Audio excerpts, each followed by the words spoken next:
We'd like to begin the Senate Education Committee as a subcommittee so that we will give our on-time authors an opportunity to present their bills. Just for committee members' information, item 10 has been pulled by the author, AB 943, and that there are seven bills on consent today, and all the other 10 bills we look forward to hearing from. So the first person who got up really early to sign in this morning is Mr. Sebastian Ridley Thomas. Welcome to the committee. You have item 14, AB 1185. Thank you. Yes, Chair. Anytime I get to appear before you, I want to be bright and early. Thank you very much. It's a wonderful start to my day. Madam Chair, colleagues, I am presenting AB 1185, which would allow the Los Angeles Unified School District to establish a 5-year pilot program authorizing the district to select contractors for projects over $1 million based on the best combination of price and qualifications, otherwise known as the best value procurement method.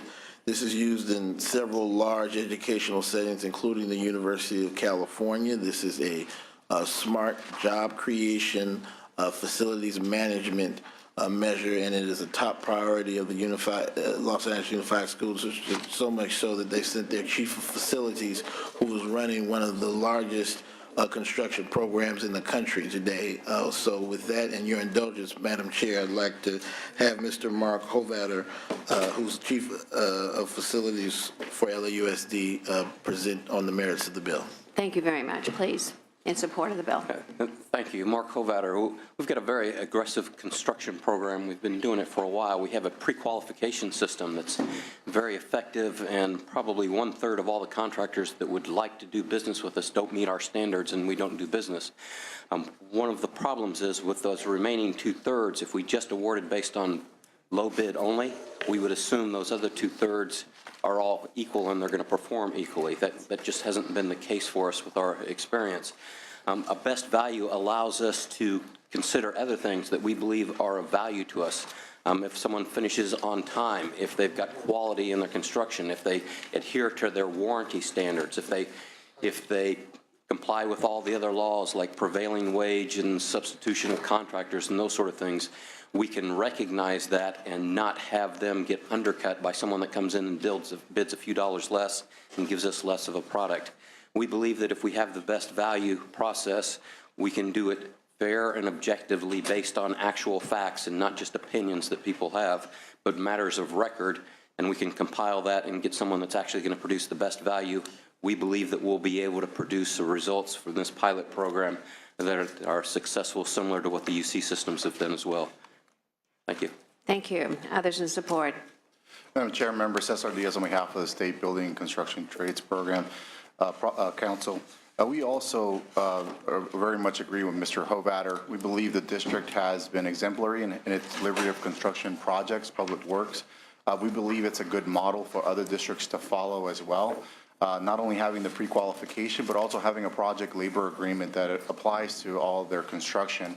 And what this bill does, it also ensures that even when they use best value, they're also going to use a highly skilled and trained workforce made up of local workers as well. So that will not only create benefits to the quality of construction, but also ensure that the investment in construction dollars remains within the local economy. And for those reasons, we urge your support. Thank you. Thank you. Any others in support of the bill? Is there opposition to the bill?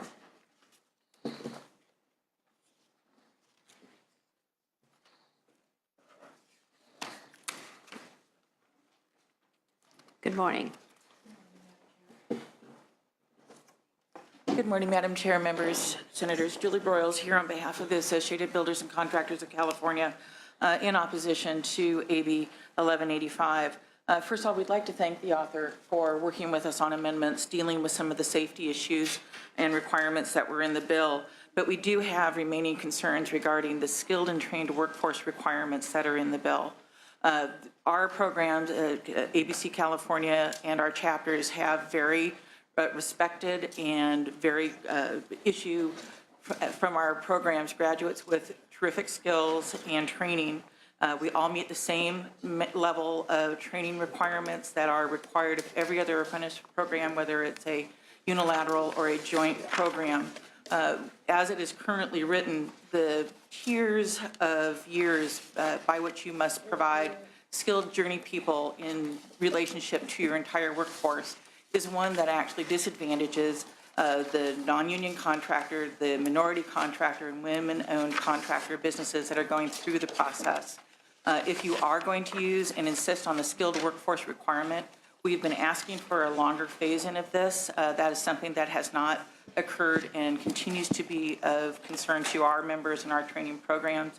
Last of all, we'd like to make sure that there is a way to ensure that those who receive their training in other ways, such as through the military or other service type structures to gain the experience, have a pathway into the skilled journey person requirements here laid out in the bill. For those reasons, we're asking for a no vote. Thank you. Good morning, Madam Chair and members. Richard Markison for the Western Electrical Contractors Association, the Plumbing, Heating, Cooling Contractors of California, the Air Conditioning Trade Association, and the ABC chapter in San Diego. We join ABC of California in opposing the provisions in 1185 and would point out to the committee that there's at least 4 different schemes right now for the skilled workforce requirement. There was the bill, the scheme in Assemblyman O'Donnell's bill. There was the format that was established in Senator Wolk's bill. There's at least a couple of other formats. This bill is the first one that has the 70% requirement for skilled workforce. We would certainly encourage the legislature, if they wish to embrace a skilled workforce requirement, that there be a consistent statute for doing that in the labor code, and then that would allow programs that, like 1185, that want to demand the skilled workforce requirement to refer to a single standard so that contractors and public agencies are all aware of the requirement.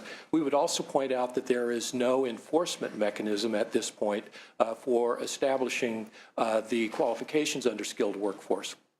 And we have encouraged the Department of Industrial Relations and the DLSE to come up with regulations that would make it clear how it is that contractors, employers, and workers can verify that they meet the requirements of that.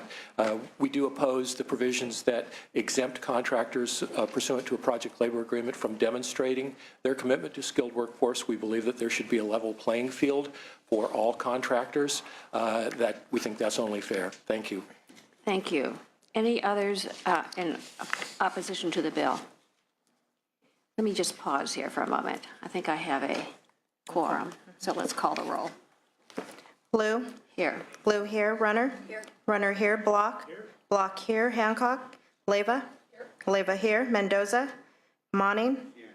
Monning here. Pan? Vidak? Here. Vidak here. Okay, we have a quorum. Thank you. So, Assemblymember Ridley Thomas, you've heard the opposition. Are you in any kind of,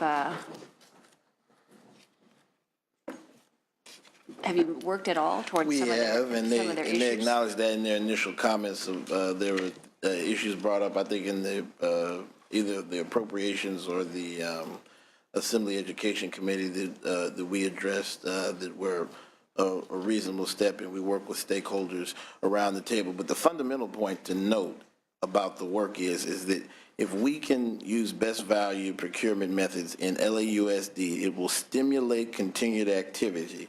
Most of the work in terms of the major construction projects in Los Angeles County are driven by the public sector right now, and it stimulates a broad base of activity. This is not a prohibitive of contractors who have fair labor standards, respected practices, honor the tenets of local hire, work through the union halls, use apprenticeship programs, are in our workforce development apparatus, and the like. So this is a stimulative. We anticipate this will be a stimulative effect on contracting in general. And the more work, the better, the more, the merrier. And frankly, if you don't qualify for this, if you feel as though those who are part of the ABC don't get as much of a fair shot, there'll be an abundance of additional work as a result of all of the expedited projects associated with it. So we think this has a cumulative stimulative economic effect. And this is a way to get LAUSD, which has a pretty good program already, really moving forward quickly on big projects. This is a pilot program. And it is a pilot program, and we get to evaluate as such. With respect to the oversight and the protections, I think that we honestly do our Labor Commissioner's Office through many of our established practices and through the federal government have pretty significant and stringent oversight. Our apprenticeship and trades authorities and the like are quite robust. And frankly, the ultimate protection is if it's not effective or if we determine that it's not best used here, that it will fade out or it will phase out through the pilot system. Okay. Are there questions from members? Oh, quiet this morning. Okay. The bill has been moved. All right. No other discussion? Let's call the roll. Do pass to Senate Appropriations. Lou? Aye. Lou, aye. Runner? No. Runner, no. Block? Aye. Block, aye. Hancock? Leyva? Aye. Leyva, aye. Mendoza? Monning? Aye. Monning, aye. Pan? Vidak? No. Vidak, no. It's 4-2. You have 4 votes. We'll leave the roll open for our absent members. Thank you, Senator. Thank you. Members. We have Assemblymember Alejo. You have item 1, AB 30.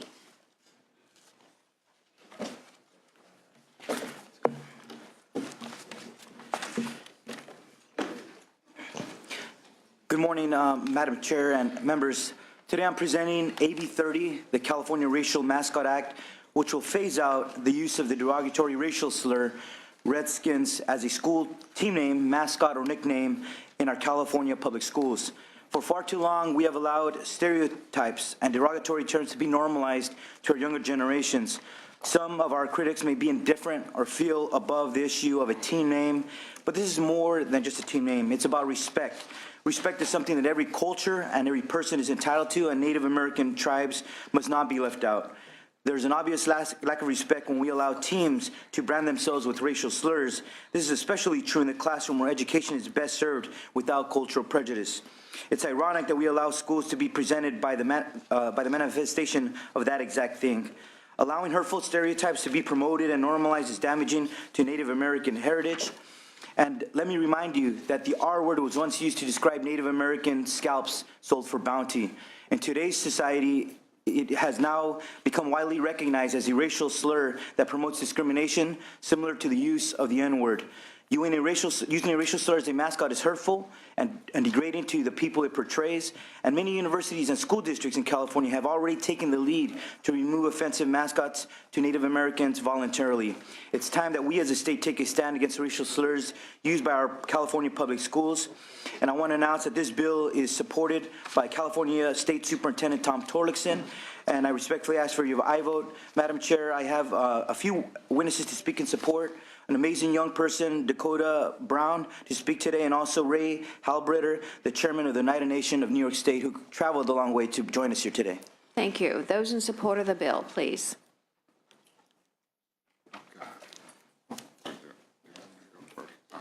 Seguli, Scanagogo. My name is Gayongwilodi, people also known as Ray Halbritter. I am the representative of the Oneida Indian Nation in Central New York. Over the past few years, I have served in partnership with the National Congress of American Indians and many other prominent Native American organizations in leading the National Change the Mascot campaign. Together, we are working to rid the country of one of the last vestiges of racism, the R-word racial slur in our schools and in our popular culture. It's an honor to address this esteemed body, and the state has long played a pivotal role in this country's historic civil rights battles.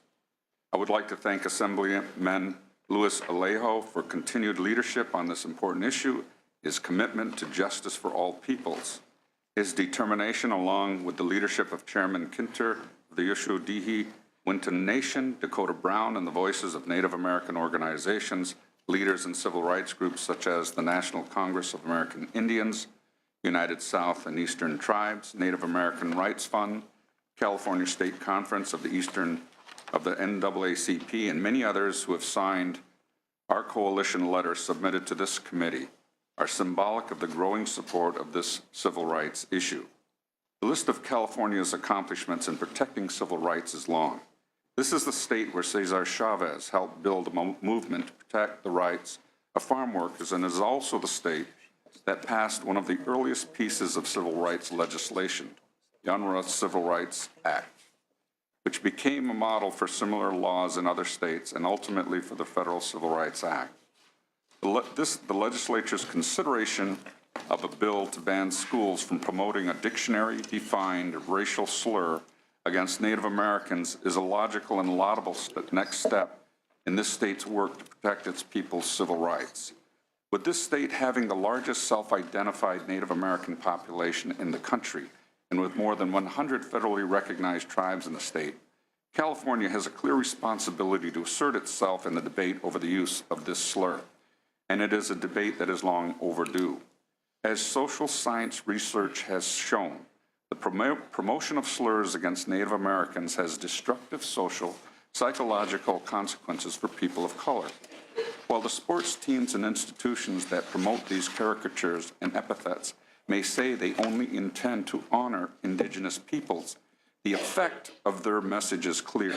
They are telling generations of people of color that they should see themselves only in bigoted terms, and they are willing to tell everyone it is acceptable to treat people of color as nothing more than mascots. When it comes to schools, this is especially problematic.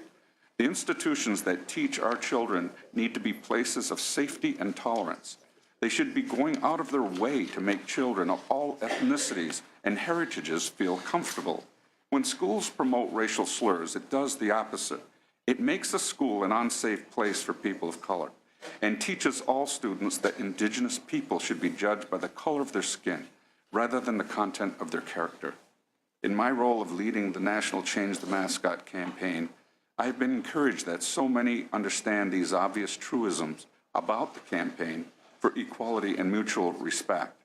Over the last 2 years, the campaign has garnered the support of public health organizations, religious leaders, civil rights groups, sports icons, members of Congress of both parties, state lawmakers from all over the country, governors, and even the President of the United States has weighed in on the issue. It must be noted that this campaign could never have been so successful without the unwavering support of Native American tribes here in California. Over the course of the campaign, I've heard many arguments against the kind of legislation that is now being considered. The opponents claim that their promotion of these slurs supposedly honors Native Americans, and they also argue that regardless, they somehow have a right to slur Native Americans. On the first point, it should be self-evident why promoting a racial slur is not a way to honor anyone. To honor a group of people requires treating them with respect and civility, rather than treating them to age-old epithets screamed at them while they were dragged at gunpoint off their lands. On the second point, while it is true that the First Amendment protects the right of individuals to say what they want, it is also true that the First Amendment has limits. It does not guarantee that public agencies must subsidize or promote hate speech with taxpayer dollars. Public schools are public agencies funded by taxpayers. As such, they should not be in the business of using those precious taxpayer resources to promote slurs against any ethnic group. As legislators, you have every right, and I would argue responsibility, to get the government out of the business of promoting and subsidizing this kind of hurtful rhetoric and iconography against Native Americans. And in closing, I want to thank you for taking up this legislation and conducting such an important debate. It is a debate that is not just about one set of racial slurs. It is really a debate about this state and this country and how they view its responsibilities to an increasingly diverse population in America.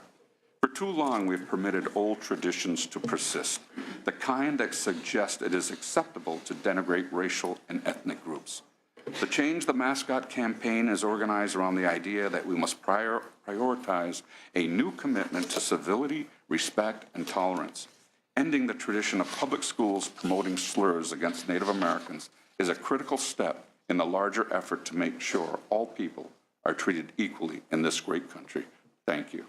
Thank you. Others in support, briefly, please. Chuksu Skuchayama, Kanleoyase Dakota Brown. In my Miwok language, I just introduced myself saying, hello and good day. My name is Dakota Kicking Bear Brown, and I'm a proud California Miwok from the Wilton Rancheria. I'd like to thank you today for allowing me to be here and giving my support to speak on passing AB 30. I speak today not only for myself, but on behalf of the many students who have expressed their pain and frustration. And we actually have some students here today whose bravery I'd like to applaud. Now, this past school year, 11th grade, I was in AP US History. And if there's one thing I learned, it's that all men are created equal. The Declaration of Independence tells us so. However, just 30 lines after that monumental quote our country is built on, the Declaration refers to Native Americans as merciless Indian savages. Written by a committee of 5 people, read and signed by 56 changemakers, and ratified 86 times by the Continental Congress before becoming official and signed, it is clear that this was a carefully discussed phrase and that natives would forever be considered merciless savages in regards to their future relations with the United States. Not even 100 years later, Governor Peter Burnett ordered the extermination of all Indian tribes here in the Sacramento Valley, taking our population from over 150,000 to about 20,000. Bounties of $200 to as low as 25 cents were collected after the scalps of my ancestors were given as proof of death. These scalps were referred to as redskins. Although it hurts to say, I do find truth in the ideal of being considered a savage. Otherwise, I would not be here today testifying. It has been the portrayal of natives as savages since this nation's founding that has given 183 schools throughout California and more across the country the right to base their grimacing, fear-striking, savage mascots after my ancestors. The oldest school in California to use the harmful name is Calaveras High School, which was founded in 1905 at a time when both bigotry and racism were socially acceptable. According to Dr. R. Cookwood, a Calaveras resident, historian, author, and teacher, Las Calaveras translates to the land of skulls. Combined with the mascot name, this becomes the land of redskin skulls. Next to use the mascot was Tulare in 1908, Chowchilla in the 1920s, and Gustine in 1935. Now, personally, I believe that there is no way these schools chose their mascots out of honor or respect when natives were not even considered full citizens at that time. It wasn't until 1968, only 47 years ago, that the Indian Civil Rights Act was finally passed. Although we've come a long way as a society, here we are, still fighting for an education free from mockery and hate. I'm here today to tell you that we are not savages, we are not redskins, and we are not mascots. We are unique, wonderful, and alive. All 566 federally recognized tribes across the nation and countless other urban Native Americans are very much alive. Passing AB 30 is not about being offended. It's about protecting students and offering an equal education to all. Many of us, myself included, have experienced anxiety and fear of attending school events where we know we'll be exposed to negative images of our race. These mascots create a false sense of who we are and what our traditions consist of. They allow others to mock our culture and misappropriate our regalia, customs, and religion. One of my school's biggest rivals is Calaveras High School. Facing them on game day often left me emotionally drained, and the traditions surrounding their mascots would always upset me.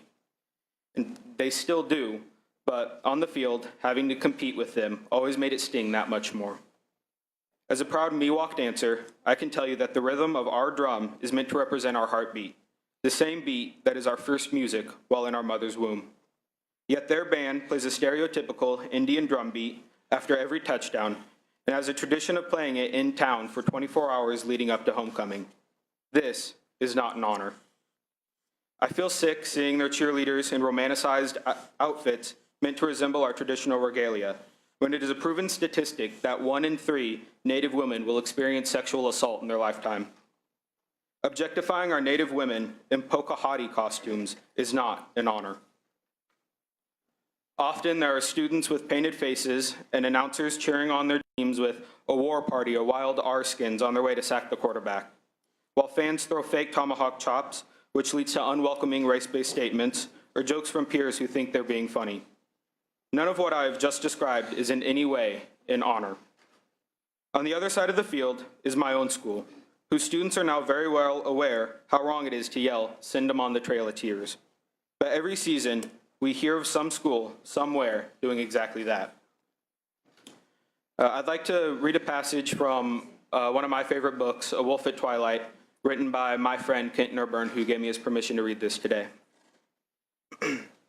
When you look at black people, you see the ghosts of all the slavery and the rapes and the hangings and the chains. When you look at Jews, you see the ghosts of all those bodies piled up in death camps. And those ghosts keep you trying to do the right thing. But when you look at us, you don't see the ghosts of the little babies with their heads smashed in by rifle butts at the Big Hole, or the old folks dying by the side of the trail on their way to Oklahoma while their families cried and tried to make them comfortable, or the dead mothers at Wounded Knee, or the little kids at Sand Creek who were shot for target practice. You don't see any ghosts at all. Well, we see those ghosts, and they make our hearts sad, and they hurt our little children. And when we try to say something, you tell us, get over it. This is America. Look at the American dream. But as long as you're calling us Redskins and doing tomahawk chops, we can't look at the American dream, because those things remind us that we're not real human beings to you. We just want to be respected as human beings and have the same educational opportunities offered to our non-Native friends. By having a racial slur as a name and mascot, these schools grant permission to all rivals the right to mock and make fun of Native students. Often the schools with the disrespectful mascots are unaware of the harm they cause. They stand behind the thought that they are honoring us, but I'm here to say we are not honored, and I am begging them to change the name and abandon the use of their Native mascot. If they truly want to honor us, they should listen to our pleas.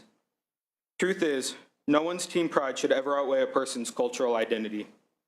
Thank you for taking the time to hear my words today. As a Native youth, I desperately urge you to pass AB 30 for the health and well-being of all people. Thank you, Okasi. Thank you very much. Next, please. My name is Cindy Lamar. I am Pitt River and Paiute, an enrolled member of the Susanville Indian Rancheria. I am also a member of ALARM, the sponsor of this bill. I come from Northern California, and in this time frame, my grandparents were exposed to hunting. During the 1800s, it was legal to hunt and kill Indians, and because bringing in a body took so much effort, heads were exchanged for bounties. As a member of the Education Committee, I'm sure you are aware of the California Education Code. I'm going to read it to you, a section of it, because I am sure there's an educational process that needs to take place for other members of the community and educational system. California Education Code Section 201 provides legislative declarations in support of the policy, such as students in public schools are entitled to participate fully in the educational process free from discrimination, harassment, intimidation, and bullying. Public schools are to take affirmative steps to combat racism, sexism, and other forms of bias, prevent and respond to acts of hate, violence, and bias-related incidents in an urgent manner, teach and inform students about their rights and rights of others in order to increase awareness and understanding in order to promote tolerance and sensitivity. I think AB 30 falls in line with this law that all public schools should follow. I also have a statement from a Tulare County tribal chairperson. I'm going to read it, it's really brief. It's from Darlene Franco, chairperson of the Chumney Tribal Council of Tulare County. She states, "We do not support the use of Redskins as a mascot and fully support the passage of AB 30. Tulare Union has used the Redskins as their mascot for a long time, and although they may feel a sense of pride, this use has promoted racism, stereotypes, offensive and inappropriate images of our culture, and misrepresentation of our people. Over the years, we have witnessed sports rivalry and comments such as scalp the Redskins, burn their teepees. The uniforms have continued to make many of our people uneasy. The Indian Princess mascot and the marching band letterettes, wearing brightly colored headdresses, are mimicking those tribal headdresses, where each feather was actually earned and worn by men. It's time to educate our children of California in a good way. change the name.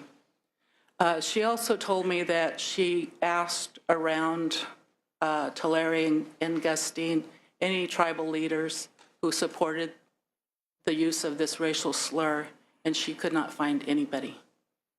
I hope that, you know, we go through an educational process in our public schools to learn more about how this racial slur and some of the history of California Indians, what really took place. Let California be the first state in the country to pass this legislation. Thank you. Thank you.